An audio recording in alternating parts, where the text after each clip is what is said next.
Now, one would think that this organization is just the Memphis Express, but with way less cooler uniforms. What the f is this piece of sh? But you'd be wrong. This organization was originally the Tampa Bay Bandits with Todd Haley as their head coach, and after a lackluster season, they relocated and rebranded to the Memphis Showboats. But hey, before I get too far into it, remember, I did all the research so that way you didn't have to. Nothing like going 5-5 your first year in your new city. And especially looking ugly doing it too. And I'm talking about the uniforms, okay? Actually, you know what? Maybe a little bit of the play too. After 2 disappointing seasons with Haley driving the boat, they decided after the merger to bring in the former Breakers head coach John DeFilippo. He led the Breakers to a 7-3 record, having one of the best offenses in the entire league. Before his time in the USFL though, he was most notably known for being the QB coach for the Eagles the year that Nick Foles won it all for the city of brotherly love. Moral of the story though is that he's a bit of a miracle worker whenever it comes to quarterbacks. Whenever he was handed the keys to the Yacht Club, they had one of the worst offenses in the entire league. Flip came in and just tore out everything that wasn't nailed to the ground, and they currently have one of the most stacked quarterback rooms in the entire league. I mean, all 3 of these guys are starters for their respective teams last season. Depth is important, but like that's a lot of depth. One of the first big names drafted to this squad is the chef. No, not that chef. I'm talking about the former Philadelphia Stars gunslinger, Case Cookus. Oh, I lost my ring, dude. Oh, my wife's gonna be pissed. He had an amazing 2023 campaign. He finished with 2,295 yards, which was second most in the USFL last season.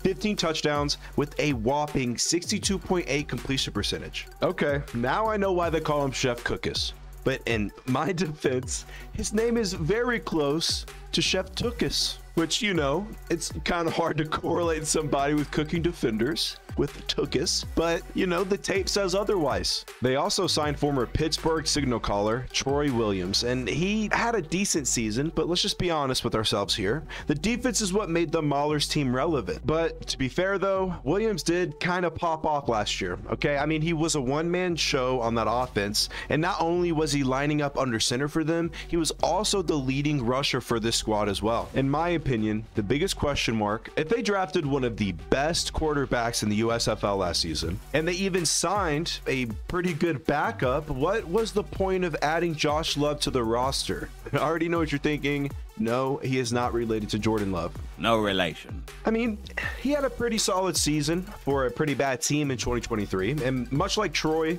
he made the best of what they had. I mean, you want to talk about deep. That quarterback room pretty deep, baby. How far am I into this video and I'm just now wrapping up quarterbacks? All right, look, this is just the beginning of old Flipper's rebuild. He drafted arguably one of the most versatile running backs from the USFL last season, Darius Victor, who is known for being a two-way back. And I mean, just look at the stats. 551 yards on 100 attempts with 4 touchdowns. And he even added 189 reception yards with 3 receiving touchdowns. He also led the league in missed tackles per carry with 0.38. And he recorded King Henry level yards after contact stats with 4.8 yards. I read this article where this guy said that he wasn't a 3-way back. I don't know what this guy's smoking, but whatever the fuck it is, I need some of it.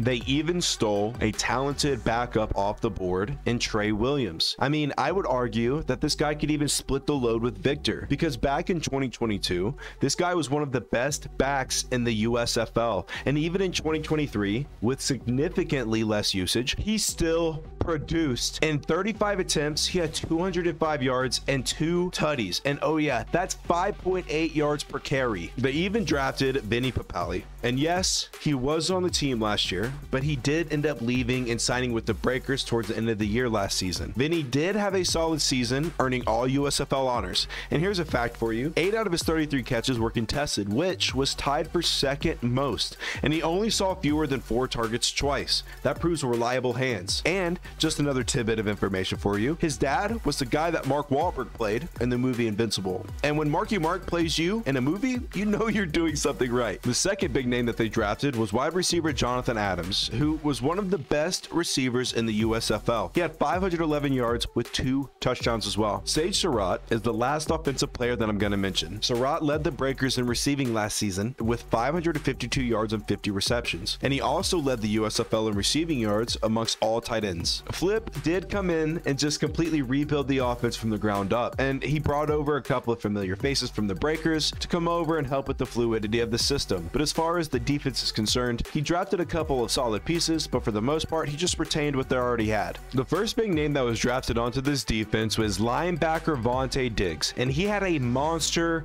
year. 69 total tackles, 6 tackle for losses, and 2.5 sacks with 3 interceptions on top of that. This guy got snubbed from an all-USFL selection, and that's not subjective, that's objective. They drafted a solid corner in Jere Elder. He had 50 total tackles with 2 interceptions and 1 sack last season. He was also used as a returner last year, so he can be put in other places as well. Wow. They also brought in a promising defensive lineman in Tyson Render, who only played in 6 games, but he put up 3.5 sacks and 15 total tackles. They retained their all-USFL defensive lineman John Adkins. He had 2.5 sacks with 29 total tackles. And although the stats don't show it, he did play a key part in their interior defense last season. And he even saw improvements as the season went on. They even retained defensive back Quentin Meeks, who was playing well before going down in week 7 with an injury. They also brought back one of their top defensive performers from last season in Greg Reeves, who had 33 total tackles, 4.5 sacks, and 2 interceptions. And the last guy that I'm going to mention on this defense is just because of his name alone, Lamont McFadder. Let's hope that his stats next season get a whole lot McFadder. At this point, I'm good for at least one joke a video. This is going to be the first kicker that I mentioned in one of my roster breakdown videos, but how could I not mention the mullet maestro himself, Matt Coughlin? And I'm not only mentioning him because of his sweet mullet. Oh God, it's so good. But it's also because this guy can just boot that thing, man. He earned Special Teams Player of the Week in week 1 by drilling a 51-yard field goal, and he even hit a 55-yarder during the course of the season. I just don't know how this guy didn't receive an invitation to a camp in the offseason. You know what the most beautiful thing is about change? Is that for better or for worse, you can at least say that you tried. You sure about that? And the UFL merger granted that change, and the Memphis Showboats saw plenty of that. Old Flip came in, rebuilt that entire offense, and just basically built an entirely new team. And this isn't going to be the same middle of the pack team that we've become so accustomed to see. The Yacht Club has a new captain, and don't be surprised whenever Case Cookus whips up a championship. Hey guys, I hope you enjoyed that one, and I have to say real quick, just thank you so much for your support and all of your kind words. Honestly, I couldn't have even imagined getting to 10 views or to 5 subscribers in the time that you guys have gotten me to 400 views and 40 subscribers. Yeah, it's 40 subscribers, whatever, 400 views, yada yada yada, but to me, that's huge. That's a landmark, a milestone. And to that, I am eternally grateful, and just thank you so much. Also, don't think that because if I make a video shorter or if I make a video longer, that means more effort was put into one over the other. It's just strictly because I'm trying to figure out what works better for my audiences. If you are a fan of sports history, then you should come check out my YouTube shorts or even my TikTok, where I post daily. Anyway, guys, it can't go understated. Thank you so much for all of your support. Tune into the next one, where I tell you why all the Michigan Panthers fans scream, "Let's hunt." Hey guys.